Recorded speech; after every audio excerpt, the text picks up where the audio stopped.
여러분 안녕하세요. 네, 조홍만입니다. 여러분 혹시 우리 대한민국의 빅5 병원에 대해서 아십니까? 일단 이제 빅5는 이제 서울대병원이 있죠. 서울대학교 병원이 있고, 그리고 연세대학교의 신촌 세브란스가 있죠. 그 다음에 가톨릭 대학교의 서울 성모병원이 있습니다. 그리고 서울 아산병원, 그리고 메르스 때 난리 났었죠. 네, 삼성 서울병원, 이렇게 빅5라고 그럽니다.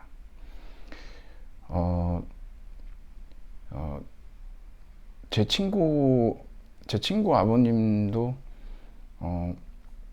마지막 돌아가시기 전에 부산대학교 병원에 계셨었는데,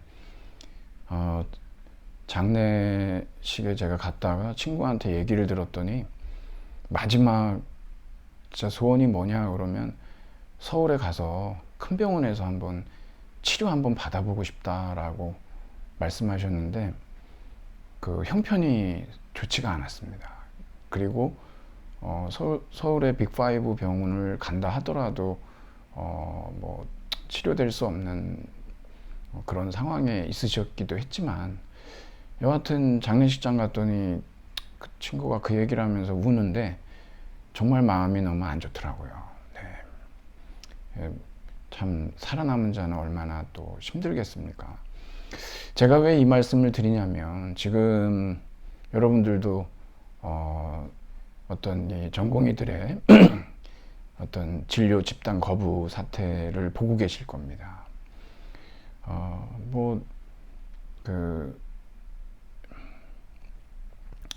각계의 의견들이 분명히 있는데요. 네.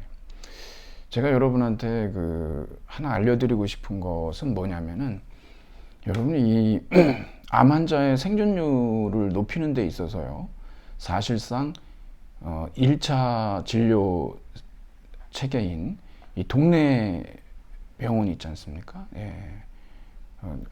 굉장히 큰 역할을 한다라고 하는 거를 이건 뭐 제가 얘기한 게 아니라 그러한 연구 결과가 있습니다. 왜 그러냐 그러면, 여러분 이제 암 환자의 생존율이라고 하는 거, 뭐 병원에서 수술을 하고 나면은 계속 그 큰 병원에 있는 게 아니지 않습니까? 주야장천이 있는 게 아니에요. 뭐 어느 수술을 받았든지 간에 뭐 2달이든 아니면 3달이든 치료를 받고 나면 뭐 이제 집으로 오거나 그렇게 되죠. 그랬을 때 동네 주치의처럼 계속해서 그 환자의 상태를, 그것 때문에 계속 뭐 지방에서 하루 이틀씩 자면서, 보통 이제 서울 큰 병원에 진료받으려고 지방에서 오시는 경우는 전날 오셔서 주무시고 다들 캐리어 들고들 많이 오신단 말이에요. 얼마나 낭비고 힘든 일입니까? 환자는 더 힘들죠. 몸도 아픈데 그러고 있다는 건 굉장히 소모적인 거죠.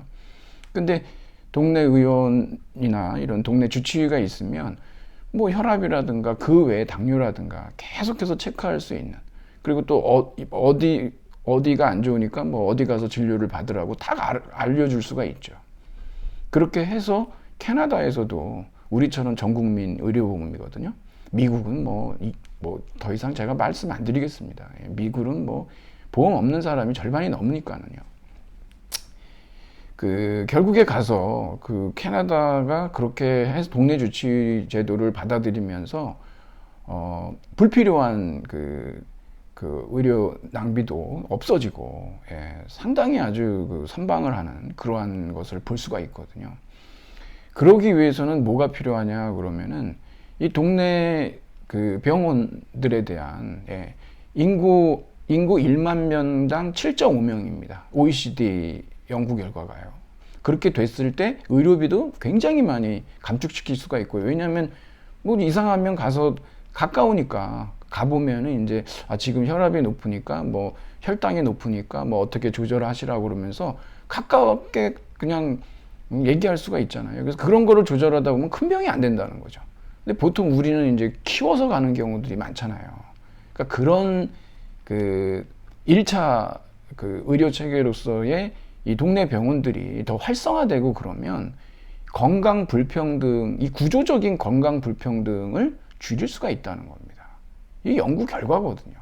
여러분, 우리의 이 건강이라고 하는 거는요, 구조적인 불평등성에 놓여 있어서 그래요.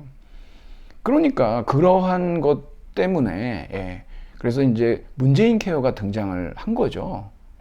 그 많은 연구 결과들이 있지, 뭐 허접한 근거 가지고 이러한 정책을 추진하는 게 전혀 아니거든요. 여러분들도 지금 이 작금에 이러한 어떤 의사가 환자를 저버린다? 의사가 아니죠. 여러분, 전쟁이 났어도 적국의 군인을 의사는 치료해 줘야 됩니다. 실제로 그렇게 합니다. 왜? 의사는 생명을 살리는 존재니까요. 이유가 어떻게 됐든 환자를 죽음으로 내몰거나 환자의 그 아픔, 그것을 갖다가 저버리는 그러한 행위는 의사로서의 본분이 아니죠. 우리는 지금 의료계의 민낯을 보는 겁니다. 이 산업화되어 있는 의료계죠. 환자도 상품인 거예요. 버릴 수 있는 거죠. 사실 우리는 현실이 이렇다는 것을 알고 있는데 평상시 살 때는 잘 몰라요. 그냥 그래도 어느 정도 이 세상이 합리적이고 그래도 뭐 저 정도는 아니겠지라는 생각을 하다가 문제가 불거지고 나면은 이 사회가 하이퍼 노멀라이제이션의 사회구나라는 걸 알죠. 우리는 이번에 굉장히 큰 걸 또 배웁니다.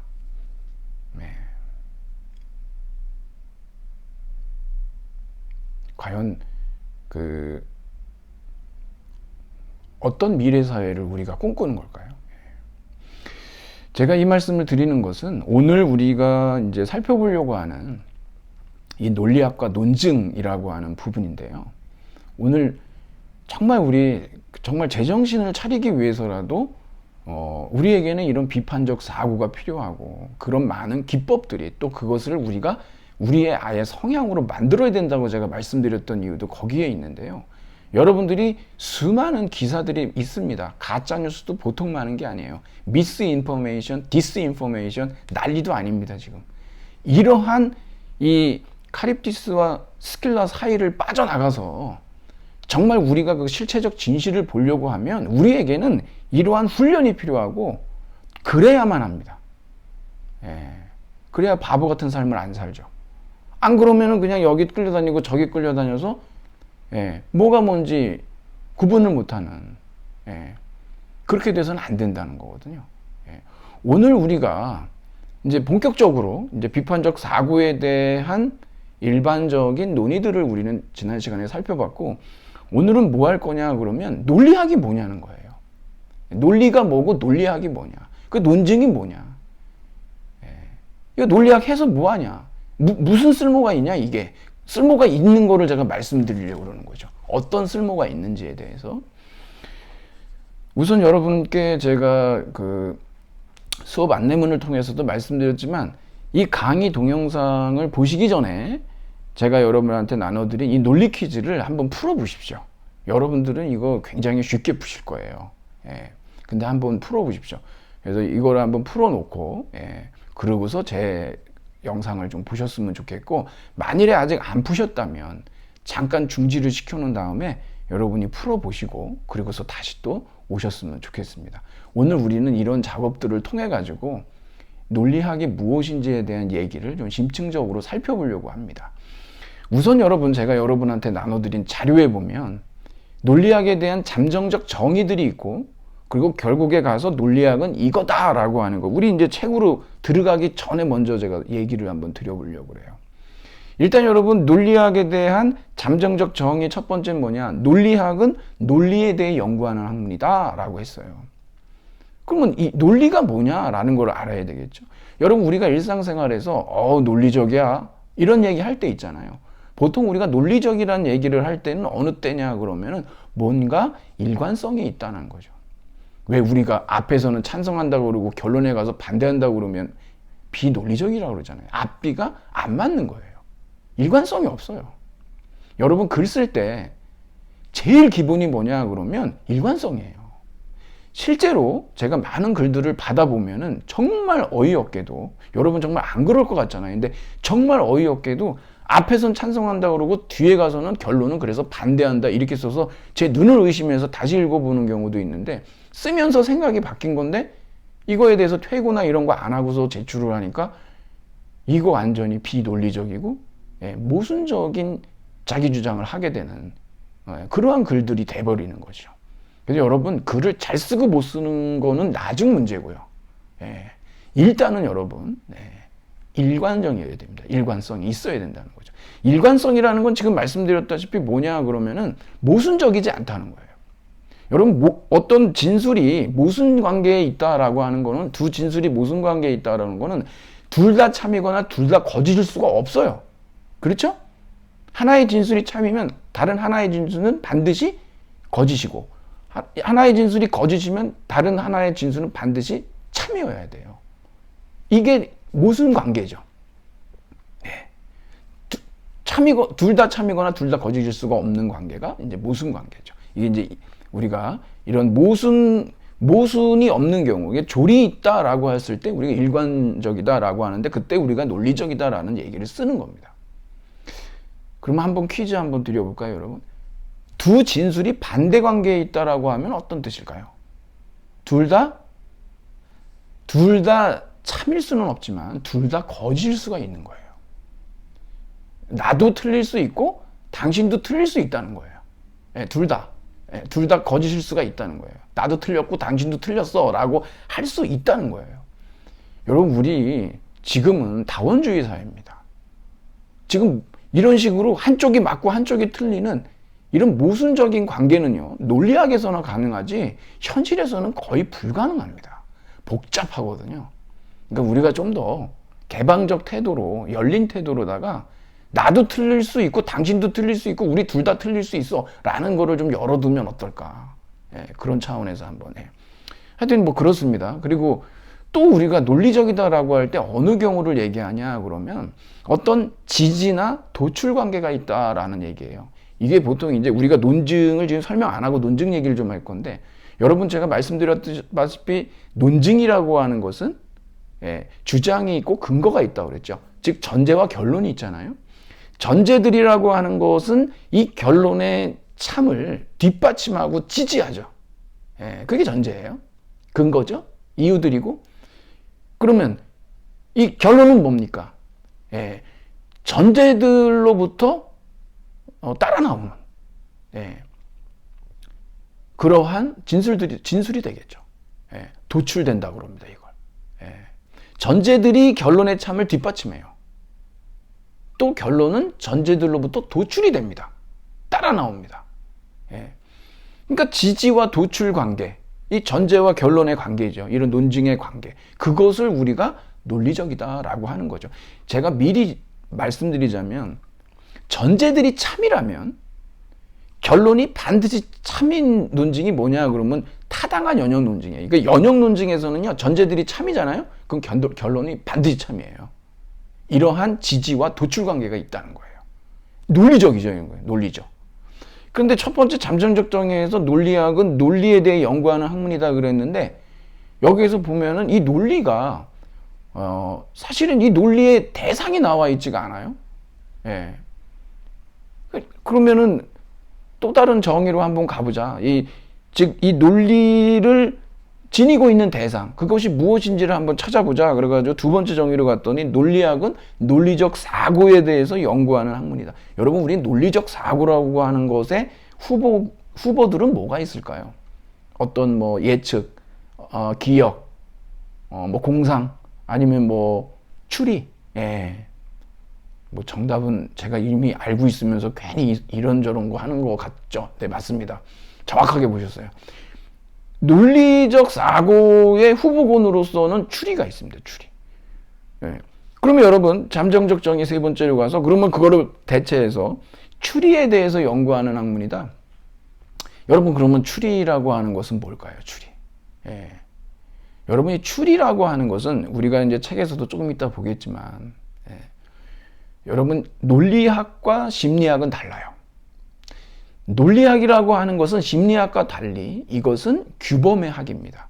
그러니까 어떤 논증이 타당한 논증이 있고 부당한 논증이 있는데, 타당한 논증과 부당한 논증에 대해서 그런 것들의 어떤 규칙이라든가 그런 것들을 구분하는 방법, 이런 것들을 연구하는 게 논리학이기 때문에 일반적인 이 추리는 이제 사고죠. 사고 과정인데 이것은 심리학에서도 해요. 심리학은 사실의 학문입니다. 그러니까 그러한 어떤 사고의 어떤 과정, 절차, 이런 것들을 갖다가 연구하는 학문이 심리학이죠. 근데 논리학은 아니에요. 논리학이라고 하는 것은 사고가 갖고 있는 어떤 규범성에 대한 연구를 하는, 규범성에 대한 게 바로 이제 논리학이거든요. 그걸 연구하는. 그래서 이것을 우리가 마지막으로 제대로 한번 정리를 해보면, 논리학이라고 하는 것은 결국 논증에 대해서 연구하는 학문이다라고 하는 거죠. 논증에 대해서. 그러면 우리 책으로 와보겠습니다, 여러분. 책으로. 우리 책에 보면 논리학은 추리 내지 추론에 관한 학문으로 간주된다 그랬는데, 아주 엄밀하게 얘기하면요, 뭐 이렇게 해도 상관은 없습니다, 여러분. 이렇게 해도 상관은 없는데, 조금 이 심리학하고 논리학을 좀 변별하기 위해서 아주 제가 엄격하게 얘기를 하자면, 논리학은 사실 추론에 관한, 추론과 논증에 관해서 연구하는 그러한 학문이다, 이렇게 얘기를 할 수가 있겠습니다. 여기 여러분, 추리는 여러분들이 리즈닝으로 이렇게 오면 좋겠고, 추론을 인퍼런스라고 하면 더 좋을 것 같아요. 그렇게 해서 좀 많이들 쓰니까. 자, 이와 관련해서 여러분 다음 상황이 있대요. 제가 여러분한테 강의 동영상을 보시기 전에 논리 퀴즈 풀고 그 다음에 들으시라고 말씀드렸잖아요. 제가 요거 몇 개를 하려고 그러는 거예요, 지금. 그래서 여러분한테 도대체 추리가 뭐고 추론이 뭐고 논증이 뭐냐라고 하는 것을 오늘 우리가 살펴보려고 하는 거예요. 그 목적입니다, 이거를. 자, 우선 여러분 여기 한번 보세요. 이게 지금 이런 상황이 여러분들이 봤을 때, 이거 너무 얘가 유치하다. 근데 여러분 사실 얘라는 게 좀 유치해야지 그 기억이 잘 나고요. 그리고 또 정확하게 또 그것을 드러내기도 해요. 여기 이거 아주 나쁜 예는 아니에요. 여러분들이 그냥 이거 무슨 뭐 초등학생이야 이런 생각 드실 수도 있는데, 나쁜 예는 절대 아니에요.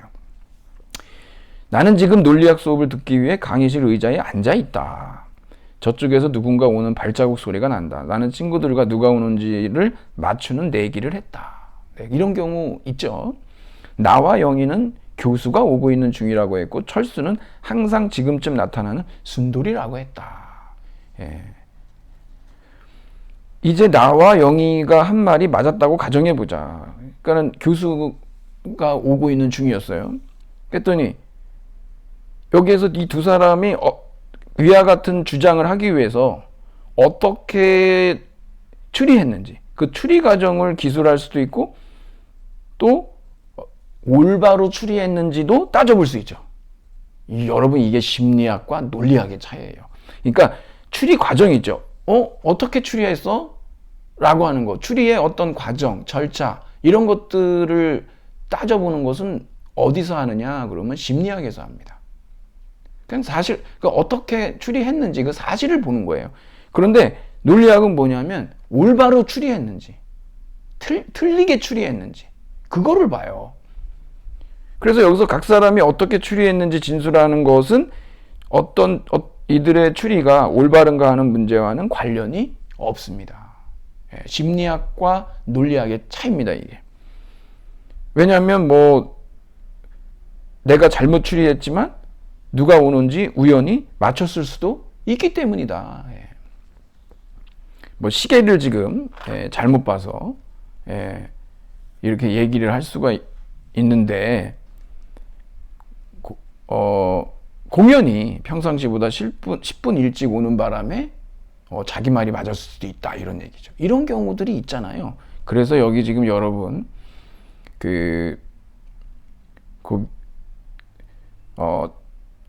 어떻게 추리하는지를 연구하는 것은 심리학 과제고, 어떻게 추리해야 하는지를 연구하는 게 논리학의 과제다. 그래서 제가 여러분한테 이렇게 말씀드릴 수가 있어요.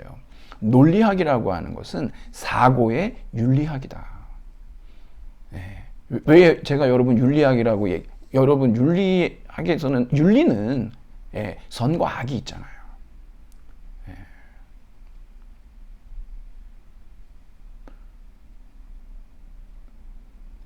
우리가 어떤 사람이 도덕적이다, 비도덕적이다라고 얘기하지 않습니까? 선이나 악에 대해서 우리가 알고 있기 때문에 그러잖아요. 마찬가지로 여기에서도 사고의 윤리학이라고 하는 것은 해야만 하는 거예요. 어떻게 사고를 해야만 하는 거예요. 그게 옳은 거예요. 그렇지 않으면 그런 거예요. 이런 규범성을 가지고 있다는 거예요. 규칙을 따르냐 안 따르냐의 문제라는 거예요. 그래서 심리학하고 논리학은 이렇게 다르다는 거죠. 그래서 위의 예에서 우리가 추리를 해봤잖아요. 위의 예를 이렇게 봤더니 영희가 그 교수의 독특한 발자국 소리에 의해서 추리했다면 이거는 여러분 그래도 나름 설득력이 있는 거예요.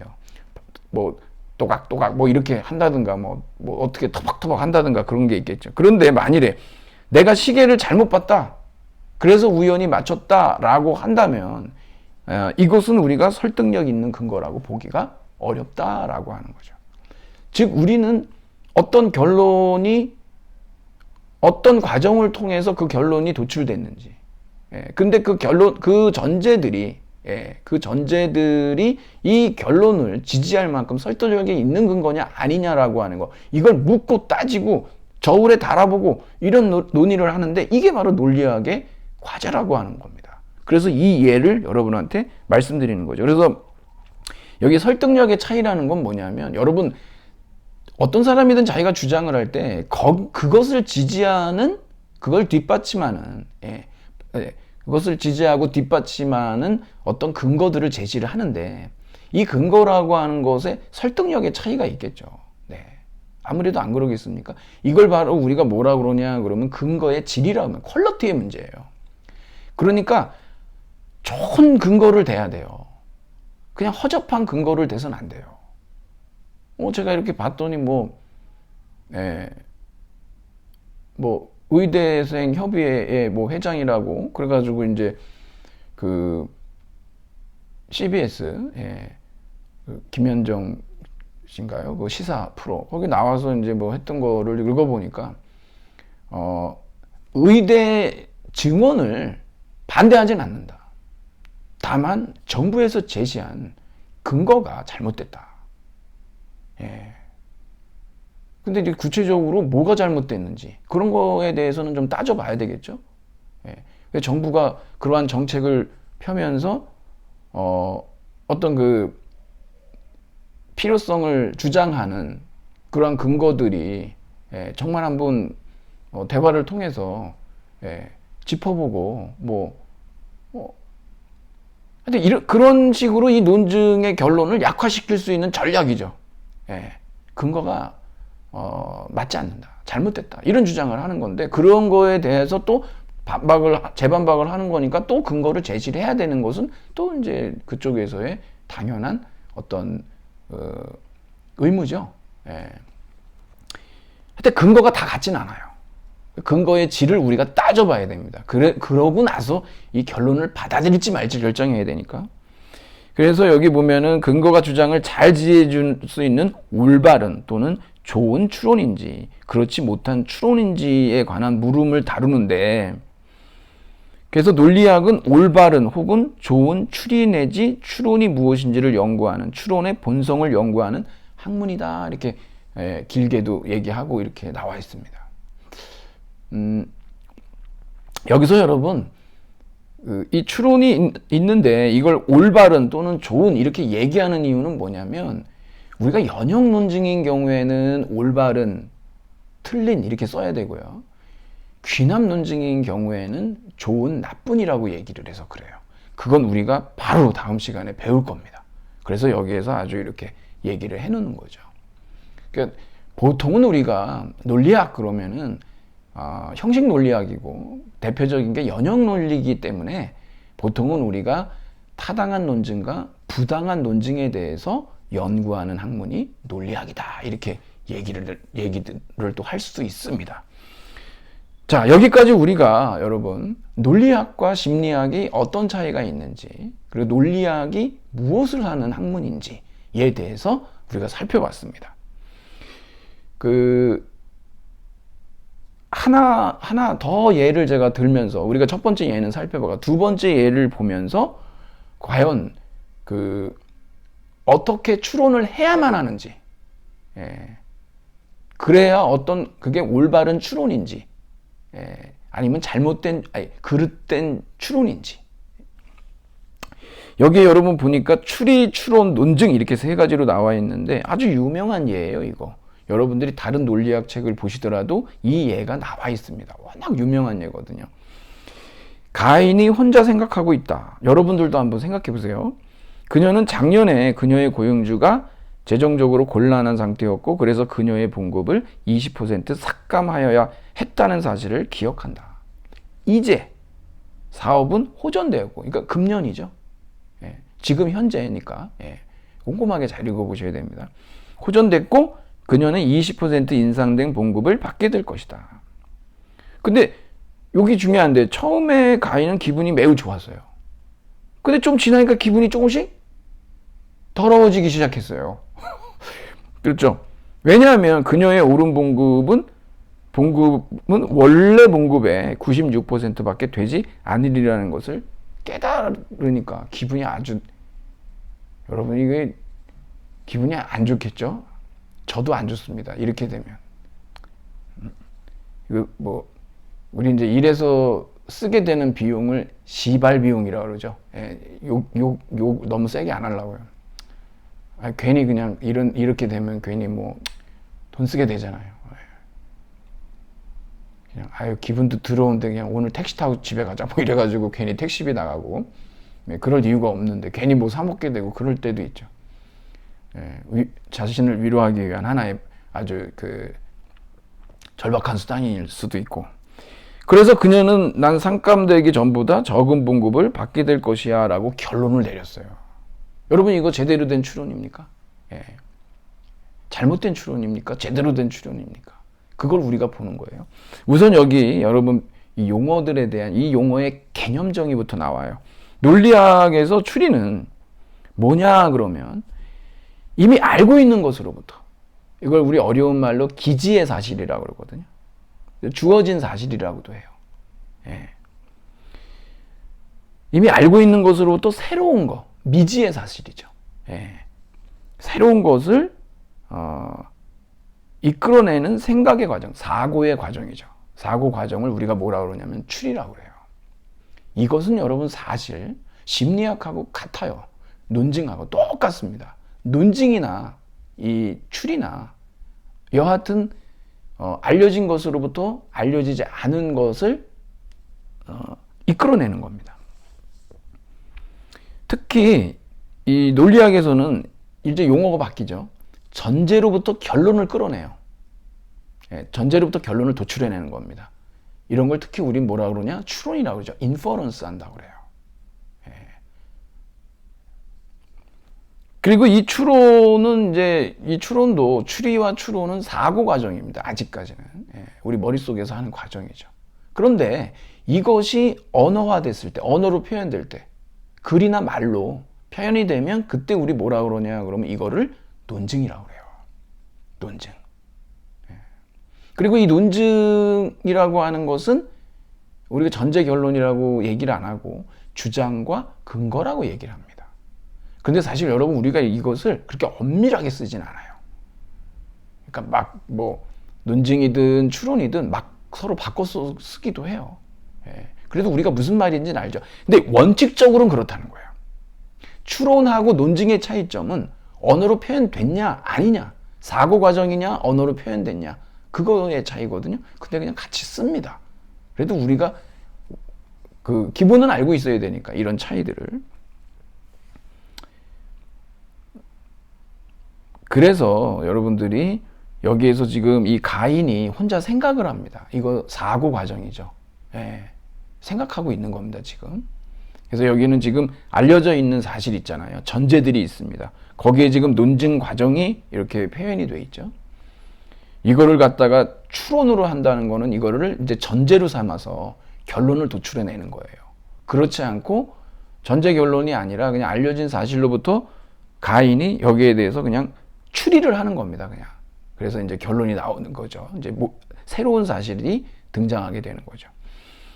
자, 1번은 나는 작년에 100만 원의 월급을 받았다. 나는 금년에 20% 삭감된 80만 원을 받고 있다. 그리고 사장이 기업 사업이 호전돼서 이달부터 20% 임금을 올려준다고 했다. 여기까지가 이제 전제 1, 2, 3이 되겠죠. 지금 여기 우리가 가인이 처음에 기분이 매우 좋았다가 그 전이 그거잖아요. 예. 가인이 처음에 기분 좋았는데 기분이 나빠졌어요. 지금 여기 나온 건 뭐냐 그러면 결국 그 결론, 기분 나빠져서 나온 결론을 갖다가 4번은 뭐냐 그러면 이번 달에 얼마 받겠습니까? 그러니까 지금 내가 받고 있는 봉급이 80인데 80에서 20%가 저기 올라갔으니까 인상됐으니까 당연히 96만 원을 받게 되죠. 그러니까 나는 여전히 적은 봉급을 받게 된다는 게 틀림없죠. 작년보다. 그럼 제가 여러분한테 한번 질문을 드려볼게요. 지금 가인이 처음에 엄청 기뻤어요. 20% 깎았는데 20% 올려준다 그러니까 자기 얼마 받는다고 생각했으니까 기분이 좋았겠습니까? 예. 여러분 아시다시피 당연히 나는 작년과 마찬가지로 나는 100만 원을 받게 될 것이다 라고 생각했지 않겠습니까? 그렇죠? 나는 이번 달에 100만 원을 받게 될 거다. 그렇죠? 작년에 내가 받았던 그 월급 있잖아요. 예. 그거를 받게 될 것이라고 생각하니까 막 기분이 너무 좋은 거죠. 예. 깎였을 때 기분 엄청 안 좋았는데 그래도 다시 이제 호전돼서 그때는 그냥 그래도 해고당하지 않은 게 얼마나 다행이야 이러면서 그냥 기분 나빠도 다녔는데 다시 이거 올려준다 그러니까는 야 그러면 나 원래 받던 돈 받겠네, 나는 100만 원 받겠네, 이게 기분이 상당히 좋았는데 가인이 똑똑한 거예요. 아니야, 이렇게 추리하는 건 내가 제대로 추리하고 있지 않아, 올바른 추리가 아니네. 그래서 다시 이렇게 전제들을 해가지고 따져보니까 사실은 자기가 96만 원 받고 결국에 원래 작년에 받던 봉급보다 적은 봉급을 받구나. 기분이 아주 안 좋다. 이렇게 나올 수밖에 없는 거죠. 예. 우리가 이 예를 통해서 여러분 어떤 식으로 사고하는지, 예. 그 사고의 과정뿐만이 아니라 어떻게 사고해야 올바른 추론을 하는 건지에 대해서도 우리가 같이 공부한 겁니다. 그래서 여러분 연습 문제 1번으로 가보시면 여기에서 이제 나는 작년과 같은 봉급을 받게 될 것이다 라고 결론을 내렸기 때문에 기분이 좋았던 거예요. 근데 추론을 잘못했죠. 예. 그래서 결국은 기분이 나빠진 거죠. 그러니까 여러분들이 여기에서도 이런 실수를 범한 이유는 과연 어디에 있을까요? 그럼 왜 그러냐면 여러분 우리 이럴 때 많죠. 20% 삭감됐다가 20% 인상된다니까. 그냥 둘 다 20%잖아요. 그러니까 그 똔똔이겠다 이래가지고 똑같다고 계산착오를 한 거죠. 예. 근데 나중에 이제 바로 잡았죠. 우리 보통 그러지 않습니까? 기분 좋았다가 나빠지는 경우들이 그래서 그런 거죠. 예. 이렇게 실수를 했다가 아니구나, 계산해보니까 이게 잘못됐구나, 이렇게. 보통 이런 경우에 저도 예전에 있었던 것 같은데 주변에 계신 분들이 그래도 바로 잡아주시더라고요. 그 좋아할 게 아니다. 결국 알고 보면 이렇다. 이렇구나. 그렇죠. 하여튼 가인이 잘 지내고 있겠죠. 예, 이번엔 아마 또 올랐을 겁니다. 이제. 예. 자, 그러면 여러분이 그 다음에 이제 나와 있는 이런 내용들은 여러분들이 한번 읽어보시고 제가 이제 여러분하고 여러분께 이제 그 논리 퀴즈를 제가 드렸죠, 여러분. 지금 그러니까 오늘 우리가 논리학이 뭐냐, 예, 그리고 이제 추리, 추론, 논증 이런 얘기 하잖아요. 이게 지금 여러분 우리 추리 관련된 문제인데, 예, 마치 이제 추리 소설 같은 거죠. 이제 그 쭉 찾아내는 건데 논리 퍼즐이라고 그러거든요. 그러니까 여러분들이 지금 세 가지의 예를 보신 거예요. 처음에 이제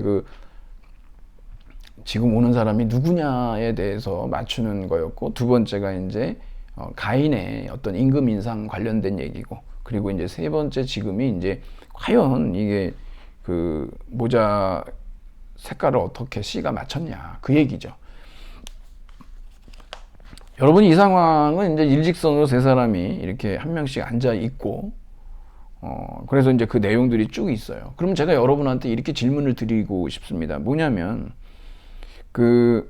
여기에서 여러분들이 알고 있는 사실 있잖아요. 이미 우리에게 주어진 사실이 있어요. 뭐 그거를 우리가 뭐 기지의 사실이라고 해도 되고 전제라고 해도 상관없습니다, 여러분. 그리고 그게 근거라고 해도 상관없겠죠. 거기서부터 우리는 어떤 미지의 사실, 새로운 사실이라든가 아니면 결론 내지는 주장을 끌어내는 겁니다. 이 과정은 마찬가지예요. 그러니까 추리 과정이라는 건 심리학이나 논리학이나 마찬가지고, 모든 논증들은 추리의 과정을 거칩니다. 다만 여러분, 논증하고 이런 추리, 그러니까 추론 논증을 같이 묶고 이 추리하고 논증하고 이런 그 기본적인 어떤 차이가 무엇이냐라고 한다면, 바로 이제 심리학하고 논리학의 차이이기도 하고, 이 논리학이라고 하는 것은 사고의 윤리학이라고 했고, 이 어떤 사고의 규범학이라고 제가 말씀을 드렸어요. 여러분, 이 논리학, 이 논증, 이 논증의 목적이 뭘까요? 제가 퀴즈를 드리겠습니다, 여러분. 논증의 목적 1번 설득, 2번 정당화. 무엇일까요? 여러분, 논증의 목적은, 1차적인 목적은 어디에 있냐 그러면 정당화에 있습니다. 뭘 정당화한다는 걸까요? 결론이 참이라는 것을 정당화하는 겁니다. 설득 아닐까요? 설득 아닙니다, 여러분. 여러분, 우리가 만일 논증의 목적이 설득이라고 한다면 굳이 논증을 쓸 이유가 없습니다.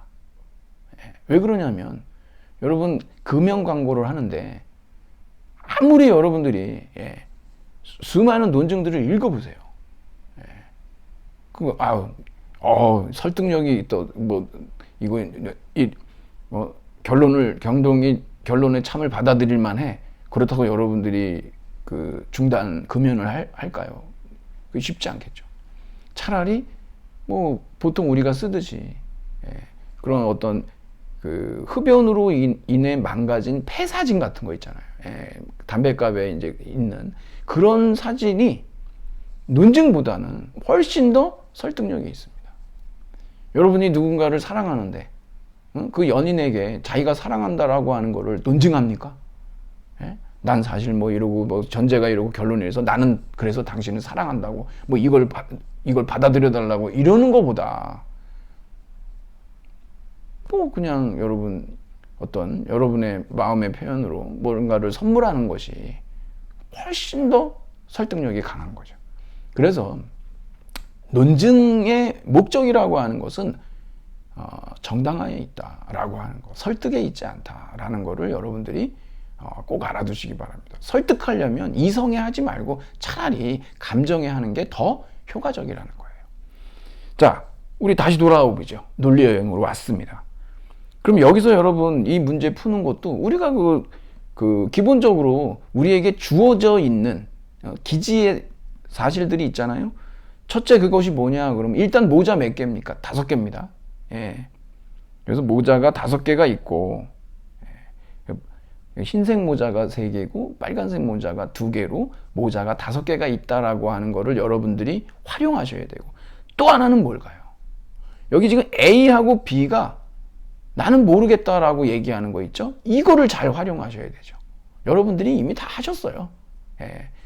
이 두 가지를 여러분들이 전제 삼아서 새로운 것들을 끌어낼 수 있어요. 그러면 여기에서 C가 자기가 머리에 흰색 모자를 쓰고 있다라고 하는 것을 정확하게 추리하는 그 과정을 우리는 알아낼 수가 있는 거죠.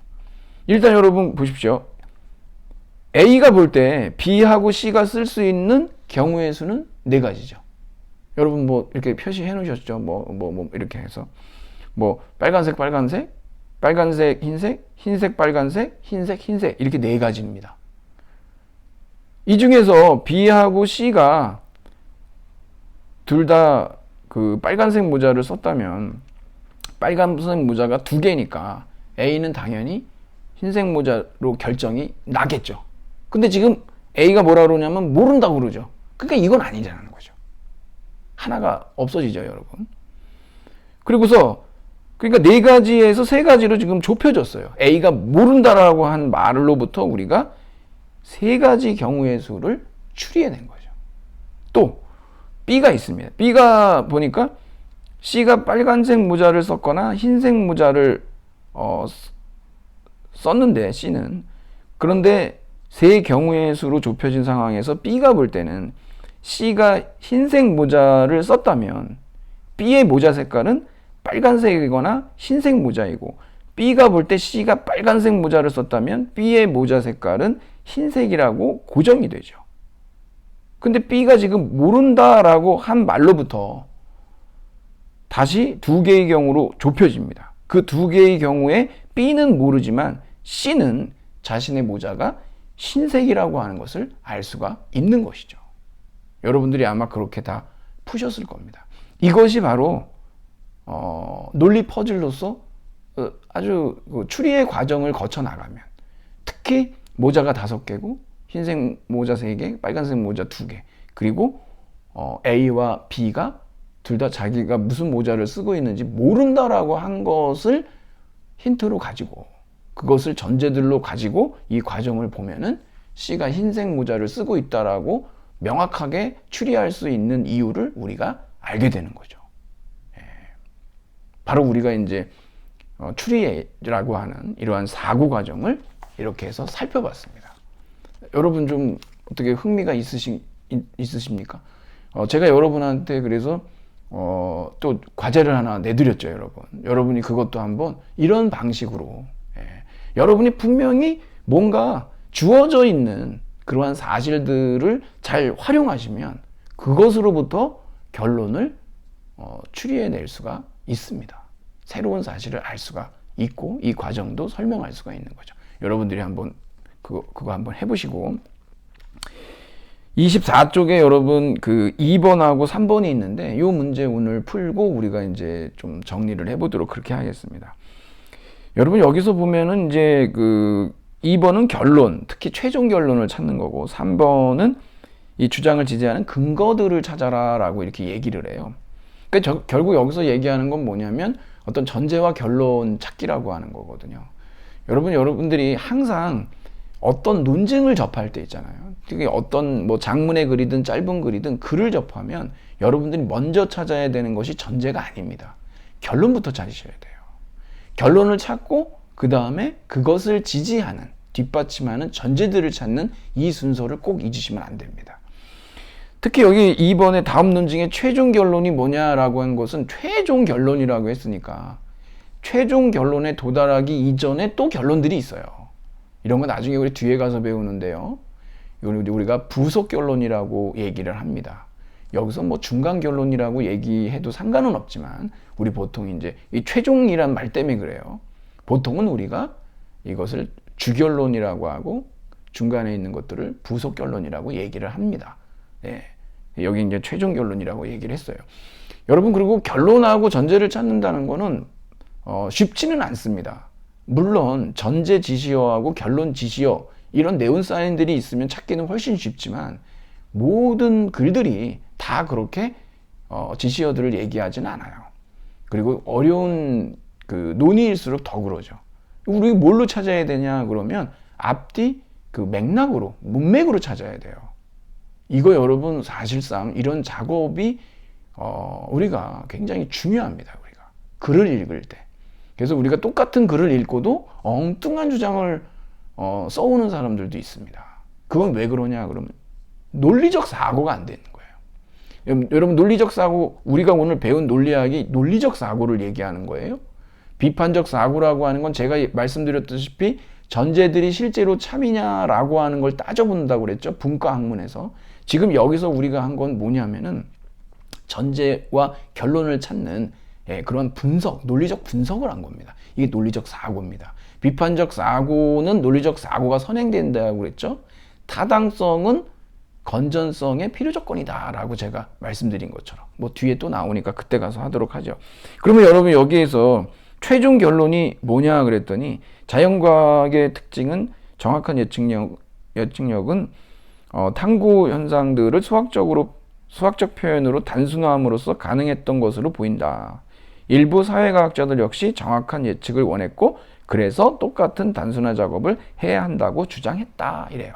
여기 여러분 그래서라고 하는 게 있죠. 예, 이게 바로 이제 결론 지시어입니다. 그러니까 지금 여기에 디귿이 무엇이냐 그러면은 이게 이제 중간 결론이고 부석 결론인 걸 알 수가 있어요. 여러분 자연과학은 무엇을 대상으로 합니까? 자연을 대상으로 한 과학이 자연과학이에요. 사회과학은요. 사회를 대상으로 한 게 사회과학이죠. 근데 자연하고 사회하고 같습니까? 다르거든요. 근데 자연과학에서 쓰는 이 수학적 표현으로 단순화했는데 일부 사회과학자들도 똑같이 사회도 그렇게 해버린 거예요. 이런 게 하는 거 다 환원주의입니다. 리덕셔니즘이라고 하는데 이렇게 하면 다 틀려요. 예. 그런데 그래서 똑같이 단순한 작업을 결국 한다고 주장했다. 예. 하지만 이것은 실수다.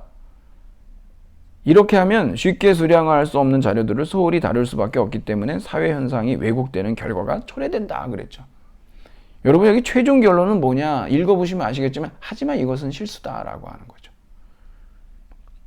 이 지금 여기에 중간 결론이라고 하는 디귿하고 여러분 여기 미음 있잖아요. 이렇게 수량화를 할 수 없는 거 단순화했으니까 소홀히 다룰 수밖에 없고 그래서 이것이 무엇을 또 지지하고 무엇을 도출하고 있습니까? 비읍이죠. 사회 현상이 왜곡되죠. 그러니까 뭡니까? 최종 결론은 실수다. 그러니까 이것은 이렇게 찾는 겁니다, 여러분.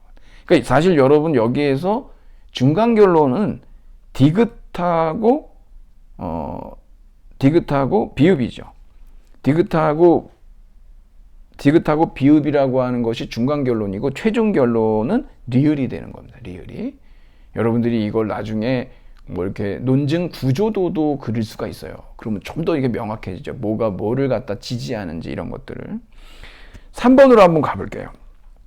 여긴 지금 밑줄 친 주장이 고용주들에 의해 작업장이 비정규직으로 충당되어 가고 있다라고 하는 주장이에요. 이 결론의 참을 입증하는 거. 예, 이것을 도출시키는 거. 이걸 지지하고 뒷받침하는 게 전제들이죠. 무엇일까요? 일단 결론은 찾았어요. 여기 지금 나와 얘기를 했으니까 주장. 그럼 근거들을 찾아보면 뭐냐 그러면 니은하고 디귿입니다. 노동부에서는 고용주들이 정규직보다 비정규직을 점차 원하고 있다고 말한다. 그렇죠, 여러분.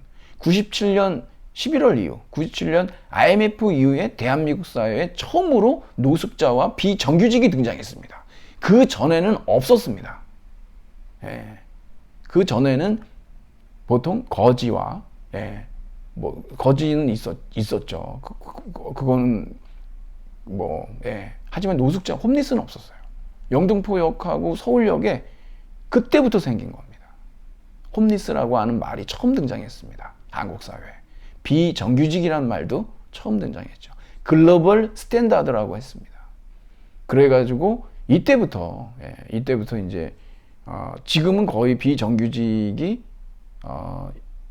거의 절반 가까운 그리고 더 늘어나려고 하고 있죠. 왜 그러냐 그러면 노동부에서는 여름 한철만 비정규직을 찾던 전통적인 수요도 거의 없어졌다 그런다. 그러니까 옛날에 처음에만 해도 이 비정규직은 지금처럼 하나의 어떤 그 노동 형태로서 완전히 자리가 굳어졌던 것도 아니었단 말이에요. 지금은 뭐 여러분들이 취업하시면 비정규직으로 대부분 취업을 하고 그러다가 이제 뭐 정규직으로 전환되냐 안 되냐 뭐 이런 게 있지만 이게 글로벌 스탠다드라고 얘기했는데 전혀 그렇지 않습니다, 여러분. IMF의 이 구제금융을 받게 된 많은 나라들이 있지만 사실은 이런 부분들에 대해서 우리 대한민국처럼 이렇게 모든 걸 다 내준 나라가 없어요. 정말 그때 당시에 이 관련되신 분들의 정말 어떤 패착이다, 저는 그렇게 생각합니다. 그냥 IMF가 하라는 대로 다 했죠. 그것을 글로벌 스탠다드라고 그랬습니다. 항상 있잖아요. 어떤 착취가 이루어질 때는요, 착취 당하는 사람의 눈을 가려야 되는데, 그때 등장하는 것들이 이러한 이념들이에요. 이데올로기, 글로벌 스탠다드, 왠지 모르게 맞춰야 될 것 같잖아요. 우리가 그 수준에, 그 기준에 떨어지면 안 될 것 같잖아요. 글로벌 스탠다드가 어디 있습니까? 그냥 자기네 입맛대로죠. 그런 겁니다, 여러분. 제가 요번에 그 학교 신문에 수요 세평에 제가 글을 좀 썼거든요. 여러분들이 한번 신문 들어가서 보실 수 있습니다. 거기서도 제가 그런 얘기를 했지만, 여러분들이 각자 도생으로서 주장하시는 개인적 공정이 있습니다. 공정성. 그리고 사회 구조적으로 우리가 바꾸려고 하는, 그러니까 비정규직을 정규직화하려고 하는 공항공사에서요. 많은 거센 반발에 부딪혔지만, 이것은 그러니까 어떤 사회적 해결을 통한 공정성이거든요. 사회적 공정성입니다, 이게. 근데 지금 여러분들의 어떤 개인적 공정하고 사회적 공정이 충돌하고 있는 거죠. 여러분은 사실 피해자면서 동시에 지금은 가해자가 돼버렸어요. 여러분이 이 메커니즘을 잘 보셔야 돼요. 저 여러분들 탓하는 거 아닙니다. 탓해서 뭐 하겠습니까, 여러분? 다만 좀 구조를 봐야 돼요. 왜냐하면 인간이라고 하는 존재는 그 구조가 우리를 옥죄고 있고 만들어내거든요. 피에르 보르디에가 그런 얘기를 해요. 아비투스라고 하는 말을 쓰는데, 우리 인간이라는 존재, 이 사회하고의 개인과의 관계에서 이 구조화하는 구조고, 우리는 또 구조화된 구조예요. 이런 관계 속에 있어요. 그러니까 여러분, 우리가 이 사회의 구조를 왜 바꾸려고 하겠습니까? 그래야 내가 바뀌거든요. 이게 상호작용을 해야 돼서 그래요. 그래서 이 두 가지 공정은 저는 결코 모순이라고 보지 않습니다. 그건 너무 근시안적으로 보는 거예요. 논리학이 아니잖아요, 그거는. 그렇죠? 세상은 굉장히 복잡하죠. 같이 풀어야 됩니다, 이걸. 같이 풀어야 됩니다. 그러기 위해서는 깊이 있게 이 논의의 장을 만들어가지고 서로 이해할 수 있어야 돼요. 여러분, 우리가 논리학 왜 배우는지 아십니까? 논리학을 배우면은요, 우리가 올바른 논증과 그릇된 논증을 구분할 수 있게 돼요. 그렇게 되면 우리는 어떻게 되냐 그러면, 우리가 어떻게 논증하면은 내가 주장하는 이 결론의 참이 정당화될 수 있는지를 우리가 알아요. 방법도 배우고 논리 규칙도 있어요. 폼도 있어요. 그럼 여러분들이 타자를 설득할 때 훨씬 더 여러분이 유리한 거예요. 그리고 여러분, 우리가 이렇게 논증으로 대화를 하잖아요. 그러면 우리는 여기에서 아주 깊은 이해를 가질 수가 있어요. 왜? 이 사람이 주장했던 근거, 그 근거를 우리가 꼼꼼히 또 저울에 달아보는 거예요. 우리 이성적 노력이죠, 이걸. 그러다 보면, 이거 내가 좀 질이 떨어지는구나. 이 논증의 질이, 근거가 약해. 이거 강해. 그 속에서 우리는 의대 증언 문제도 그러고, 이러한 사회적 공정과 개인의 공정의 이런 충돌도 그러고, 이런 부분에 대해서 깊이 있는 이해를 하게 돼요. 대화를 함으로써요. 대단히 건설적이 됩니다, 이게. 이게 감정 싸움이 아니거든요. 그게 우리 논리학의 힘이에요. 우리 논증 중심의 이 토론을 하게 되면 우리는 나 자신의 주장의 한계도 보게 되고, 타자의 주장의 깊이도 보게 되고, 그러면서 우리가 서로 시너지 효과를 낸다는 얘기죠. 이거 아니면 안 돼요, 여러분. 우리는 그래서 여러분, 20세기 아주 어떤 언어 철학자로서 굉장한 천재죠. 루드비 비트겐슈타인이라는 사람이 그런 얘기를 했습니다. 똑똑한 사람들은요, 누가 어떤 주장을 할 때 뭐라 그러냐 그러면 잠깐만이라고 얘기한다는 거예요. 주현미 선생님보다도 더 일찍 잠깐만을 얘기했던 사람이 바로 비트겐슈타인이에요. 예. 잠깐만. 여러분들도 누군가 무슨 주장을 하죠? 잠깐만 하세요. 그리고 그 사람의 그 주장을 근거들을 보고 따져보고 그러고 나서 그 주장에 대해서 받아들일 건지 거부할 건지를 결정하시면 됩니다. 이것이 바로 비트겐슈타인이 얘기하는 똑똑한 사람의 근본 조건인 거예요. 그리고 여러분들이 그렇게 해서 이 사회를 바꿔나가시자고요. 예. 우린 그걸 봐야 됩니다. 우리 미래는요, 여러분, 우리 미래는 여러분이나 저나 우리 의지로 만드는 거예요. 우리가 빌딩하면 돼요. 예. 저절로 되는 거 아니에요. 여러분 미래도 이렇게 만들겠다 그러잖아요. 그래서 여러분들이 오늘부터 난 이런 길을 가겠어. 그래서 지금부터 준비하시면 여러분 그런 미래가 열려요. 그냥 가만히 있으면 열리는 게 아니잖아요, 여러분. 예. 그렇게 가자는 거죠, 저는. 예. 의지 미래다, 미래는. 예. 단순 미래 아니다. 라고 하는 주장입니다, 저희. 네, 여러분, 오늘도 그 장시간, 네, 이렇게 또 들으시느라고 애쓰셨습니다. 저는 그러면 여기에서 물러가도록 하겠습니다. 다음 시간에 또 열심히 준비해서 여러분 찾아뵙도록 그렇게 하겠습니다. 고생하셨습니다.